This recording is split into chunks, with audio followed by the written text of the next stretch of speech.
Diego Pavia and Vanderbilt are extremely confident. Does that mean he's gonna outduel Garrett Nussmeier? Yeah.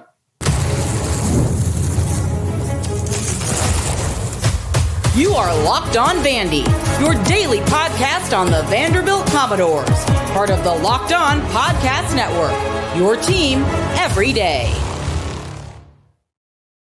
What's up, everybody? Welcome into the Locked On Vandy podcast on the Locked On Podcast Network. I'm your host, Corey Burton. Thanks for making us your first listen each and every day. We're free and available wherever you get your podcasts and on YouTube as a part of the Locked On Podcast Network, your team every day. Today's episode is brought to you by Game Time.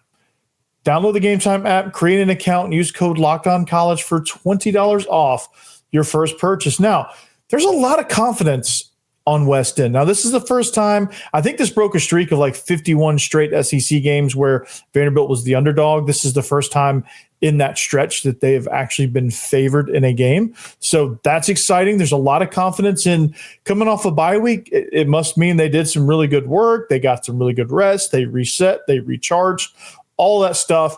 And there's a lot of confidence. Brian Kelly had his press conference today, talked about Diego Pavia, talked about Vanderbilt amongst a lot of things with this LSU team. So we'll get into that a little bit as well. But first, man, this confidence is through the roof, man. And, you know, this quote right here is, I mean, they still believe. And most Vanderbilt teams would have probably gone into the tank, honestly. But Diego Pavia still, hey, we've got every single goal we want out in front of us.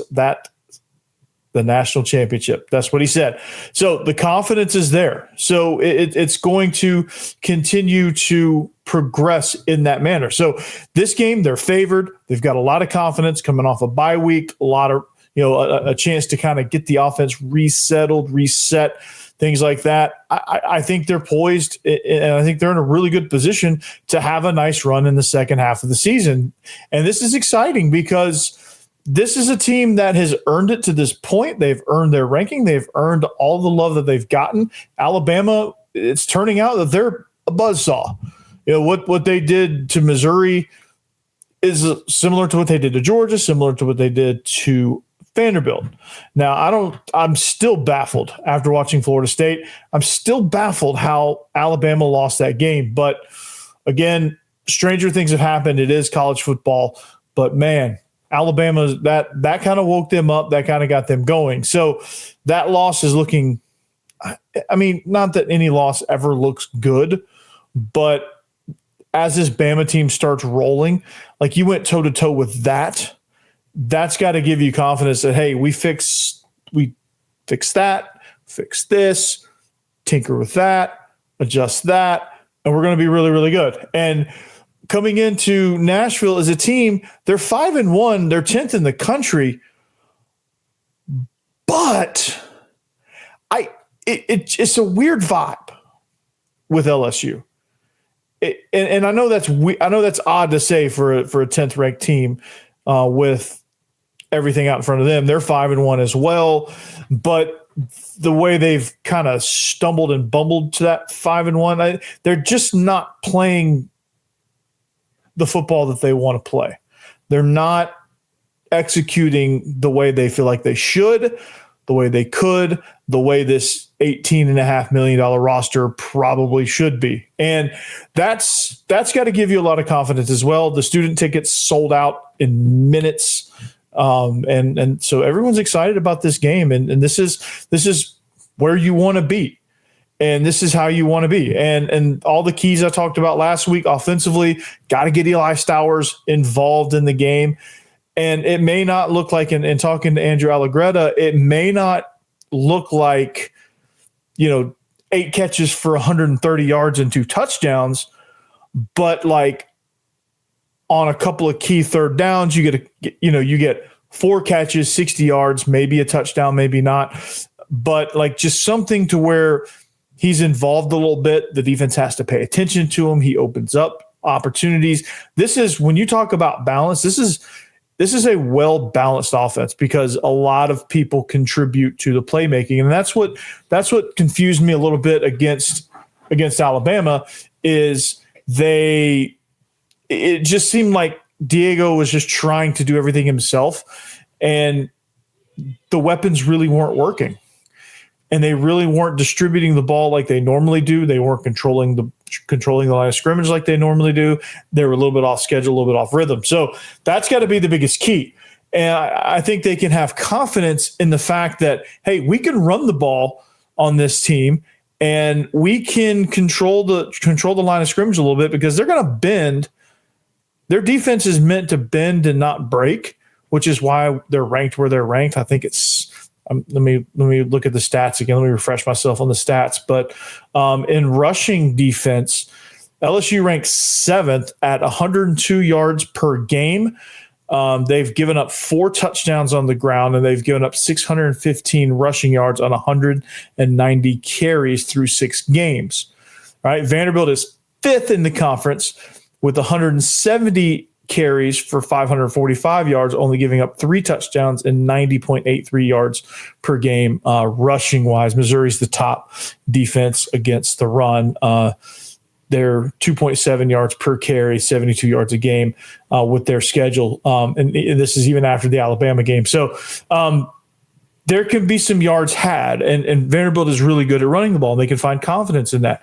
And that's where that's where they're very, very confident there. And they, I think what Diego Pavia, they feel like he feels like that they've got all those goals ahead of them. They can do a lot on this defense. They're going to have some wrinkles. I think, honestly, the best thing to happen to this Vanderbilt team, truthfully, was getting beat in Tuscaloosa. I think Diego Pavia getting knocked down a couple of pegs, I think reset him, and he just seems more focused. He seems, I think coming into the Alabama game, I think his head was a little too big. I think he was focused on being that celebrity star guy that he's become. And I think he got wrapped up into that. And I think once he got wrapped up into that, then he had interactions with the fans, and he got all distracted and got all kind of in his head. I feel like that reset him, and he realized, hey, I can't do that again. I think the inner dialogue with Diego was, hey, I lost this game for us against Alabama. Had it not been for my 2 mistakes, we probably win. Now, I don't know if that's entirely true. We'll never know, because it happened and it is what it is. But that's what he's probably thinking, and that for him, for a guy like him, that'll reset his brain, and that'll cause him to focus and just kind of get back to what he was. Still the chip on the shoulder, still extremely confident, still understanding everything's still ahead of you, and still going to rally the team. He still believes completely in his head coach, the team, everything. And so I'm very excited about what he can do with this offense. I'm very excited to what this team can do with this offense. And that is something that when you look at it and you look at this game plan and you look at what LSU was doing, they had trouble with Lenore Sellers a little bit. They had some hiccups against the run. Like I just think LSU, there's some yards to be had. And for a team as mature and as patient as Vanderbilt is, that's going to present some problems here for LSU and for Brian Kelly. So that excites me about this matchup. So can Diego Pavia outduel Garrett Nussmeier? Yes, I think that he can. And a lot of it is because I think Nussmeier's coming in banged up mentally, banged up physically, just overall. I think he's still trying to find his form, and he hasn't found it yet, because it's hard to throw with a bad oblique. It's hard to throw on a bad ankle. It's hard to develop rapport in training camp when you have a bad knee and you're beat up and you're just, you're held together by duct tape and bubble gum. And it's just one of those scenarios. It's just one of those situations where you're trying, but you just can't quite get it right. And coming off a bye, he got plenty of rest. Coming off the bye, still didn't look overly sharp against South Carolina. You saw flashes of it, but again, the overthrows, the decision making, I just think there's something off with Garrett Nussmeier. I think there's something off with this team. And for LSU, their biggest key for that is for Garrett Nussmeier to find and regain his form. Maybe that'll happen next week. But LSU is going to have trouble with this defense if they're still trying to find their form, and their offensive line isn't helping. They have been the Achilles heel of this team. Replacing 5 starters is not easy, and they're learning that. They can't run the ball. I think they are. Let's see where they are. They are dead last in rushing, 115 yards a game, rushing offense, and so it's just, again, I think when you compare the two offenses, Vanderbilt's clicking. Vanderbilt's a little bit more mature. Vanderbilt's got a lot more confidence. LSU is still trying to find it. And they're not scoring. They're eating up a lot of yards, but they're not scoring any points. So they're not scoring a lot of points. And they're leaving points out there with turnovers, penalties, bad form, all that stuff. And Vanderbilt left a lot to be desired against Alabama. But again, coming into the Alabama game, they were extremely efficient. They were scoring. They were confident. And they've still got all that ahead of them. And that's kind of where I think the difference lies. But anyway, Brian Kelly had his press conference today. He had a couple things to say about Vanderbilt and about Diego Pavia. We're going to find out what those things are next. Talk about Wayfair, though, man. The holidays are going to be here before you know it, which is exciting, but getting your home ready for guests and celebrations can feel like a lot. Trust me, I know that. Maybe your serveware needs a refresh, or your guest room can use some new bedding. Wayfair has everything you need to get your home holiday ready. From Christmas trees and wreaths to bedding, cookware, and outdoor inflatables, it's your one-stop shop for every room in the house. Wayfair makes it easy to personalize your home for the holidays with a huge selection for every style and budget. And with free and easy delivery, even on the big stuff, you can get everything you need without the hassle of huge delivery fees. So, I mean, here's the thing. Like when you're taking inventory, what you need to buy, it can be a lot, but you can never go wrong with buying serveware. The inflatables are always fun. The Halloween inflatables are even more fun, but Christmas wise, everyone wants to spruce up their outside decorations, and Wayfair has everything you need, man. And I love how easy it is to find pieces that fit my style and budget. Everything in one place. Checkout was a breeze. The delivery's fast and free. And during this time of year where it's so busy, it's a lifesaver, man. Instead of stressing about getting the house ready, you can actually enjoy the holidays with friends and family because you got it right there. So get organized, get refreshed, and get ready for the holidays for way less. Head to wayfair.com right now to shop all things home. That's WAYFAIR.com. Wayfair, every style, every home.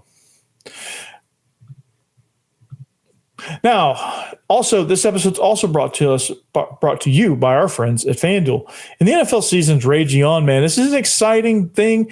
If you're a Titans fan, there's some hope on the horizon. Brian Kelly was fired today, unfortunately.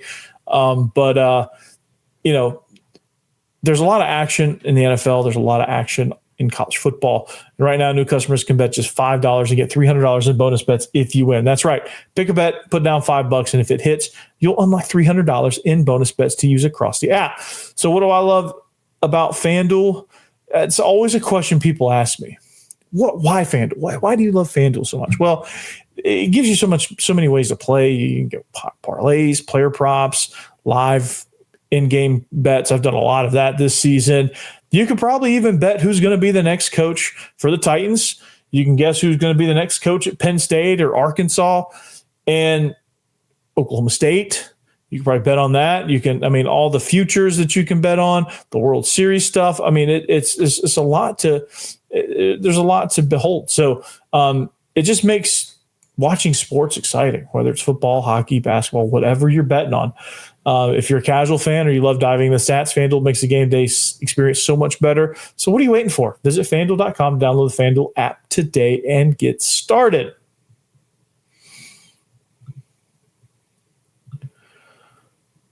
Locked On Vandy, thanks for joining us. Thanks for making us your first listen each and every day. Go ahead and hit that subscribe button on YouTube. The more people that hit that button, we can keep it free that way. The more of you hits that button, it stays free, which is what you want. There's no charge here. Let's keep it that way, right? Hit that subscribe button. If you need a second listen on our network, Locked On SEC is the place to go. Chris Gordy, phenomenal job covering the entire conference. you can't go wrong there.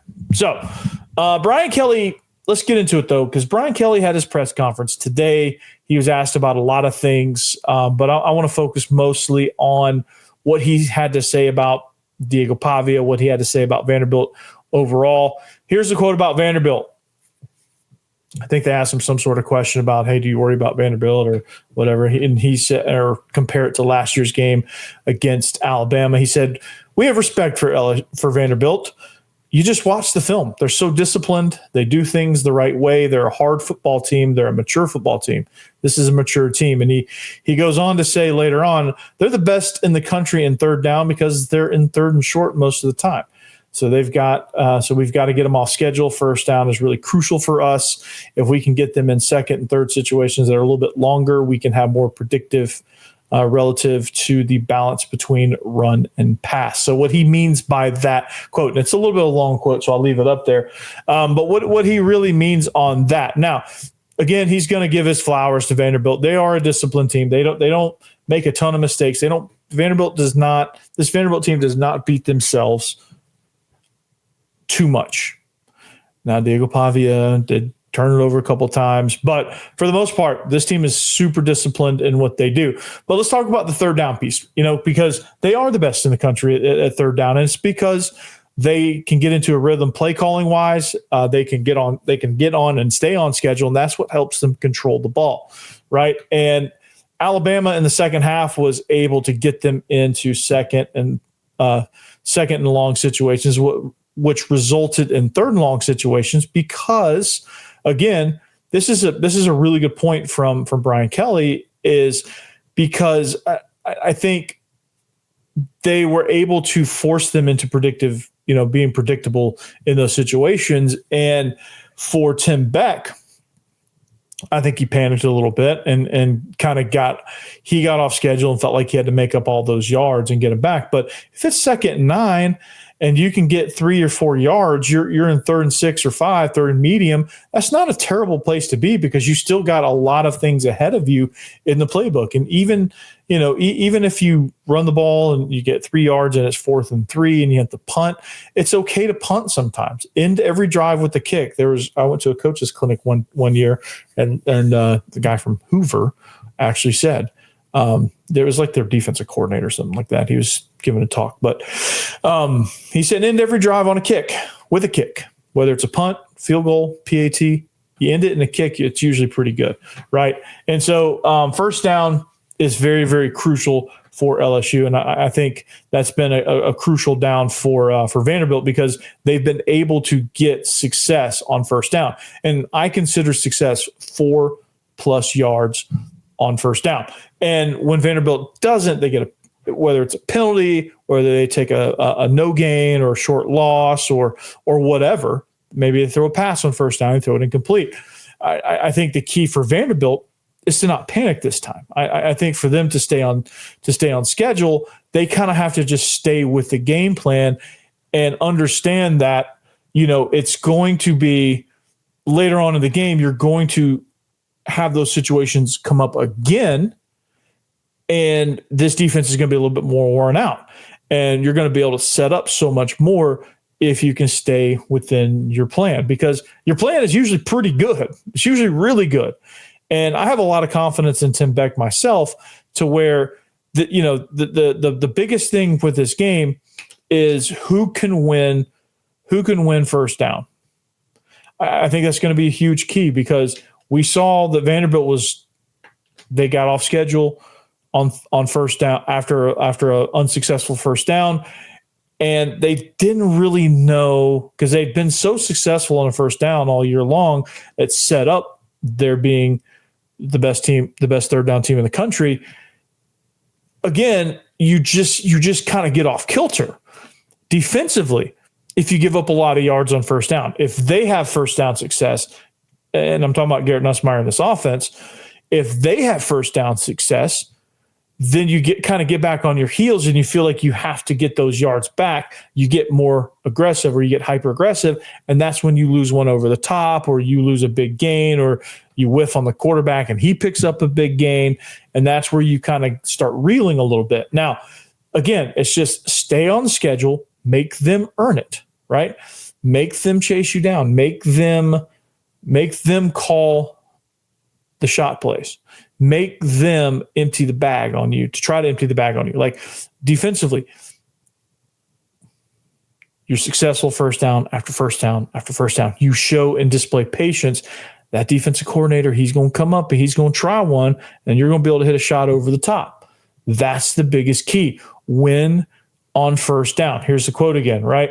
And just read the second. First down is really crucial. It's really crucial for both teams because it's going to set the tone for each drive, and for each set of downs. It's going to, and eventually, if it gets lopsided one way or the other, it's going to affect the game. It affected the second half against Alabama. The first half, they won on first down quite a bit, and they were able to do a lot of things. When they were able to get off the field on defense, they won on first down against Ty Simpson. When they weren't, it was 6 or 7 plus yards on first down.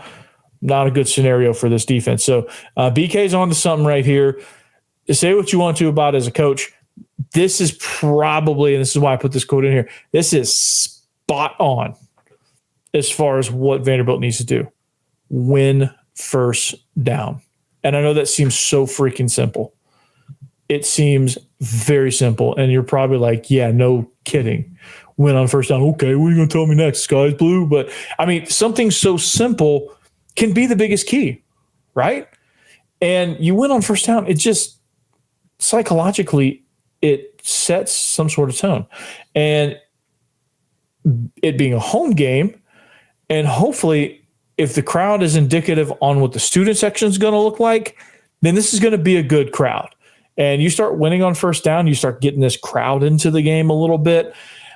I think you have a chance in pulling this thing off. Your favorites, you should win, but you're going to have a lot more success there. So, but BK went on to talk about Diego Pavia as well. We're going to talk about that next. What time is it? It's game time. This episode is also brought to you by our friends at Game Time. College football is back, and I couldn't be more excited. It's so back, dude. This is such an exciting season. The tailgates, the rivalries, the energy in the stands, there's just nothing like it. But let's be real. Actually getting tickets can feel more of a battle than the game itself, where you have endless queues, hidden fees, prices jumping at checkout, all that stuff. And that's why I use Game Time. It's the app that gives the advantage back to the fans. It's the easiest way to score last-minute tickets at the best prices with no surprise fees. What you see is what you pay. And I pulled up Game Time in just a couple of taps. I saw amazing deals, man. I'm talking about all of your favorite college football games as low as $25. And man, like that's amazing in and of itself. But when you click on the game, you can find a section and boom, you can click on a seat and you can see the view right there before you buy. It's not a buy, then see it.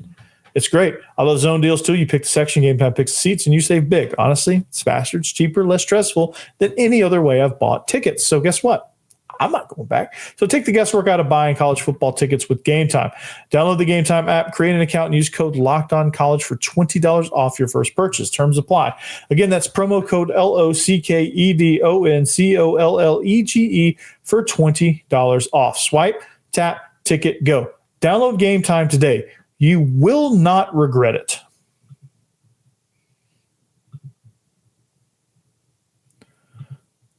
All right, wrapping up the show here. Locked on Vandy. Thanks for making us your first listen.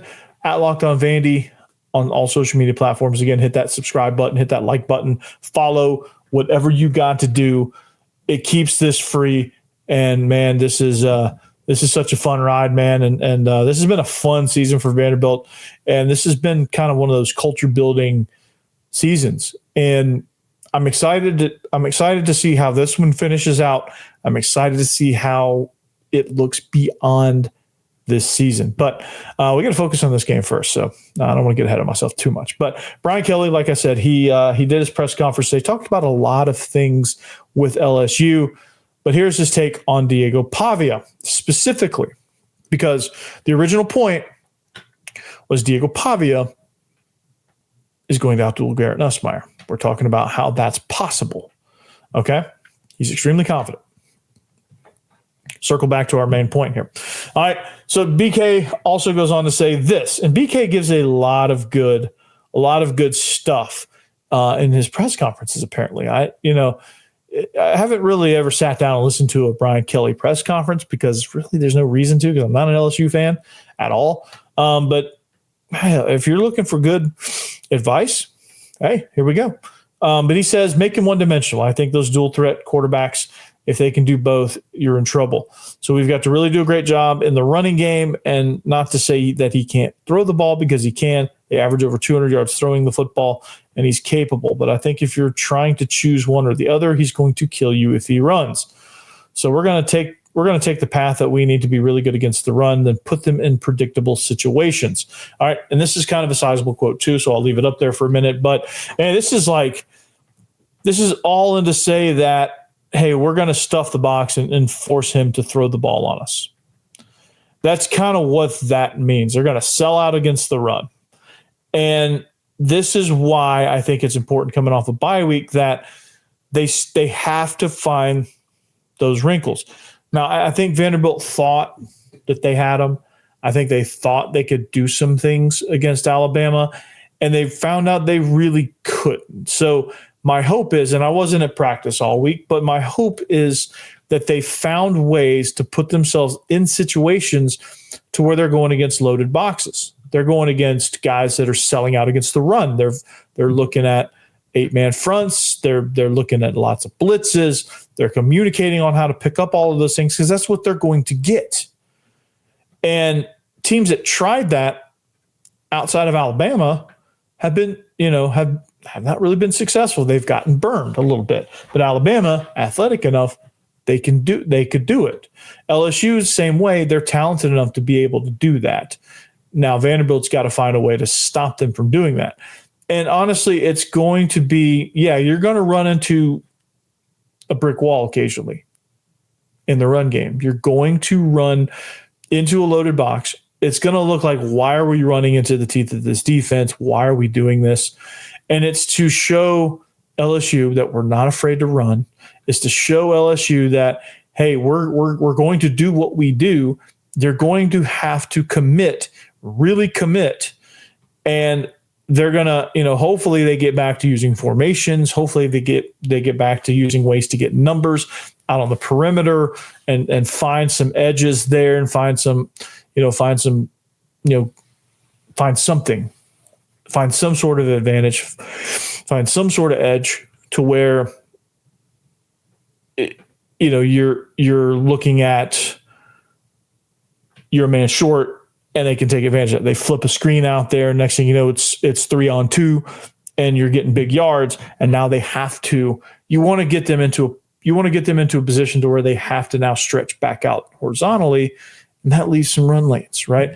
And then if you let Vanderbilt, if you bend and don't break, but if you bend too much, I think Vanderbilt can bend and then break you, because they're patient enough to do that. They're patient enough to take what you're going to give them all the way down the field.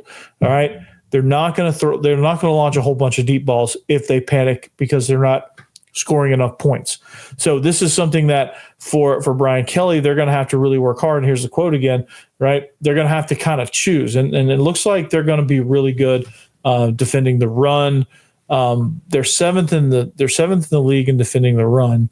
They feel really good about their pass defense, which is very similar in that they are ninth in the SEC in defending the pass. They're giving up almost 200 yards through the air. And I think they're in a weird spot. They're just in a weird spot because, their defense is just good enough to make themselves dangerous. And they're opportunistic. They don't give up a lot of points, which is good because they don't score a lot of points either. So this is going to be one of those type of games where, and this is where the advantage lies with Vanderbilt, because they're okay. They're okay winning a game 13-10. They have no qualms about winning a game 13-10. They're going to do it. LSU, the pressure from the fans, the pressure from Brian Kelly. He's gotten questioned week after week about why aren't you scoring? You have Garrett Nussmeier, who was a preseason Heisman candidate. Why aren't you scoring points? You got 400 something yards of offense. Why are you only have 20 points against a team that's probably hustling towards the bottom of the conference? Why? South Carolina's a mess right now. That game, you should have had at least 34 on them. You didn't. You let them hang around. Again, it's a weird vibe. It really, and I'll leave it on this. I'll leave it back on my thesis statement at the beginning of the show, or my cold open for those of you who don't know what a thesis statement is. But extremely confident Diego Pavia is poised to outduel Garrett Nussmeier. It's a weird vibe. It really is. And I think it can happen. I think this team is mature. The statement he made right here, they're so disciplined. They do things the right way. They're a hard football team. They're a mature football team. This is a mature team. They will get you if you're playing, if you're just kind of muddling around, Vanderbilt's going to turn this thing into a rock fight. And that's where they're going to win. It's going to be a prettier looking rock fight than what Kentucky likes to do, because of all the formations and all the numbers advantages they can get. But man, this is designed perfectly for this type of game. If you're struggling to find your way, Vanderbilt will help you find your way. Unfortunately, they're going to put it on film and it's going to be a loss, but that's just kind of the things that can happen. So LSU's got to find their way somehow. Garrett Nussmeier, I don't know what he's got to do, but again, it's just he's just not there yet, health-wise. And it's hard to be confident when you can't step into a throw, or when you can't follow through on a throw, and you're just not yourself. And he's just not himself. And I'll leave it at that. We'll talk more about it. Clark Lee's press conference is coming up. Hopefully we got a crossover with Matt Moscona, and much, much more as we get you ready for Vandy versus LSU. But until then, anchor down. Peace.